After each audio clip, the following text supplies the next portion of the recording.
Also, as part of our warm-up, we're going to practice some of our landing and takeoff positions to prepare ourselves to jump.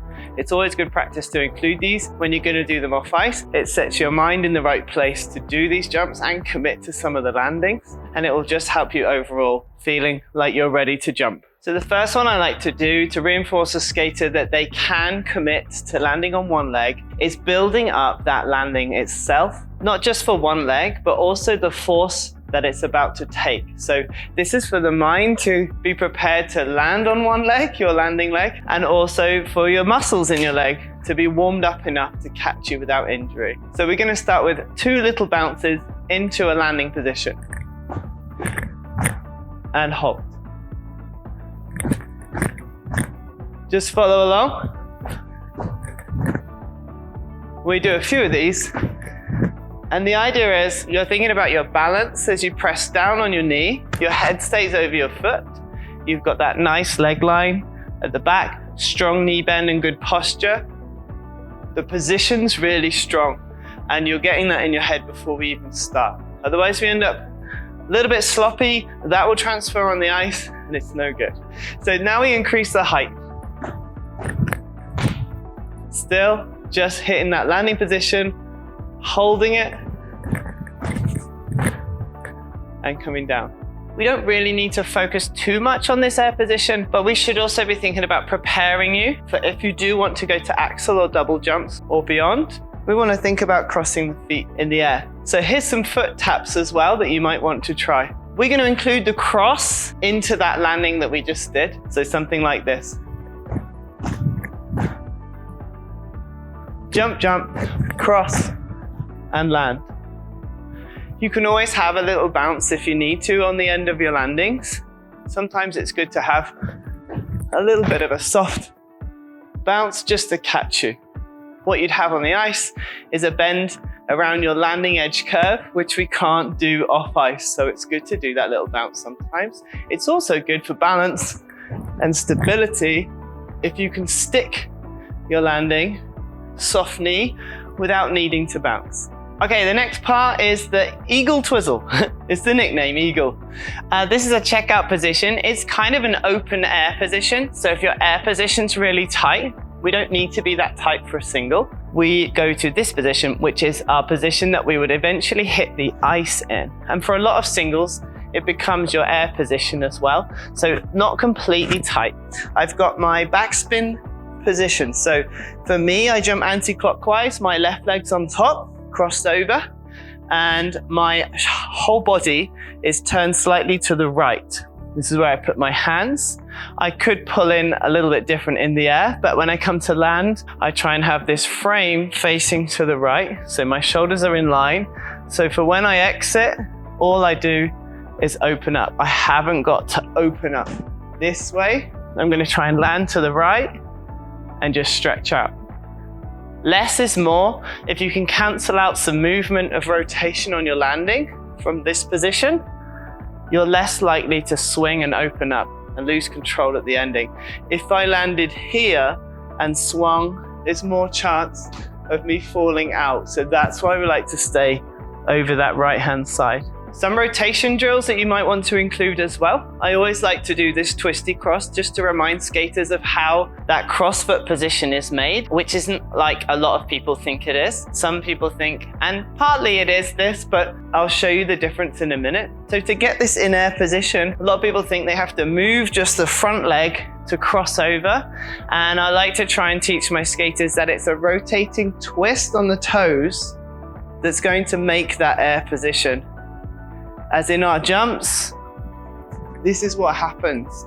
Whichever takeoff we use, there's a twisting action in your hips that creates the cross. So it's not just a movement of the leg. So I always like to try some of these twisty crosses, and then we'll build up into rotation exercises where we can incorporate that 1 foot landing and the twist at the same time. So we're only going for single jumps. If you're very new to jumping, you can just do a quarter or a half turn, something like this.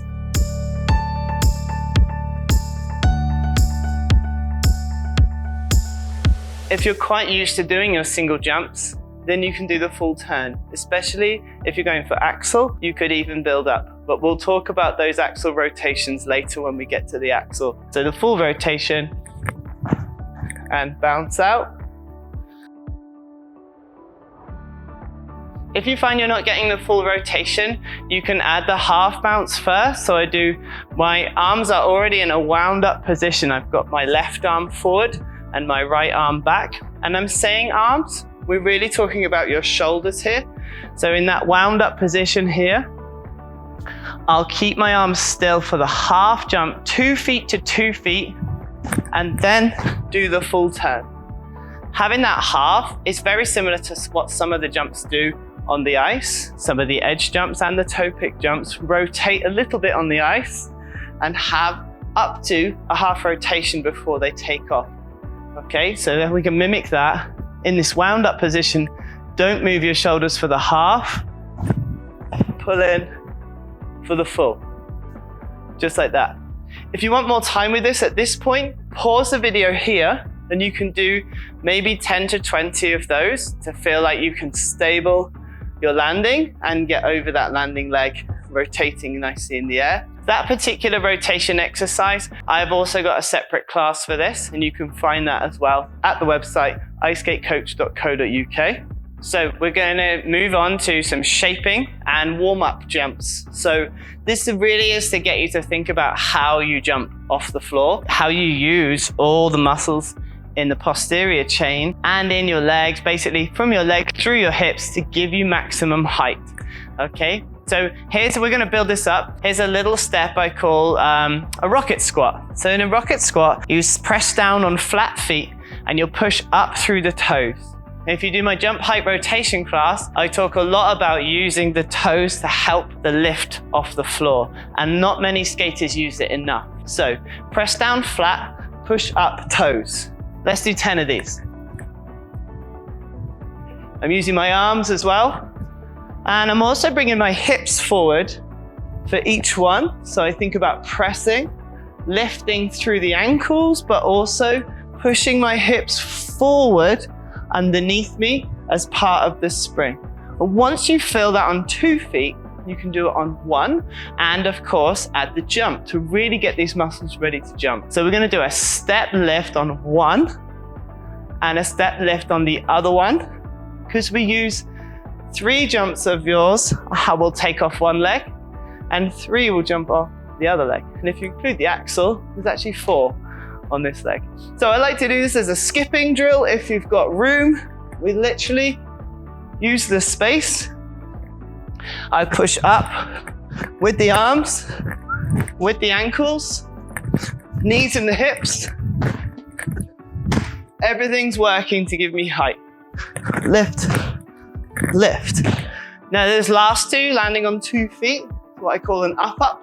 This is where you really concentrate on the hips coming forward. Lift, hips. Pushing the hips forward can also just give you a little bit of extra height. That, if you find it tricky on 1 foot, you can do on 2. So I do the rocket squat jump on 2 feet. Pause the video here and you can do maybe 10 to 20 of the one that you prefer, the single leg or the double leg. Okay, some shaping drills. We talked about the checkout position. We're going to add that to a Twizzle. And this is just to get you thinking about rotating around your landing side for your backspin position in the air, in the right position. So we'll hit our eagle position, the checkout. Leg is crossed all the time. Try not to let it uncross. Body's turned to the right all the time. Try not to let it come back to here until you're ready to land. So I'd recommend you go around more than once for this, 2 or 3 times as a minimum. You can spin for quite a while. It will give you a feeling of spinning right over that axis landing side. Through here. Keeping the leg crossed. The jumps are small. I'm trying to think about staying in the same spot. My body stays turned to the right. My head is also slightly to the right. When you're ready, we check out and hold.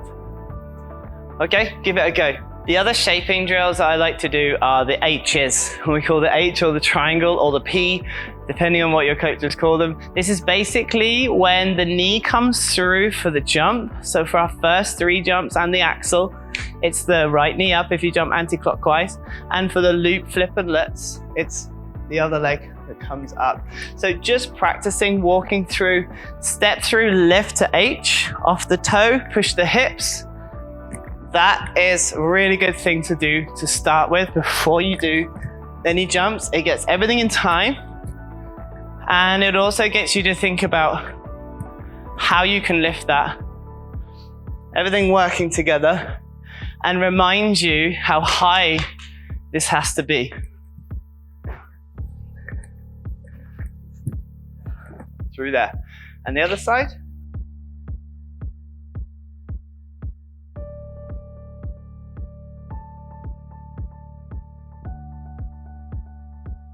Now for the doubles, we might start kicking down and getting into a tighter position. That's for another class. Today, we're focused on your single jumps, so it's not that important that you get too tight. If you want to add that in though, feel free to pause here and add in the kick down at this point for your doubles. Okay, the first jump we're gonna do is the waltz jump or the 3 jump.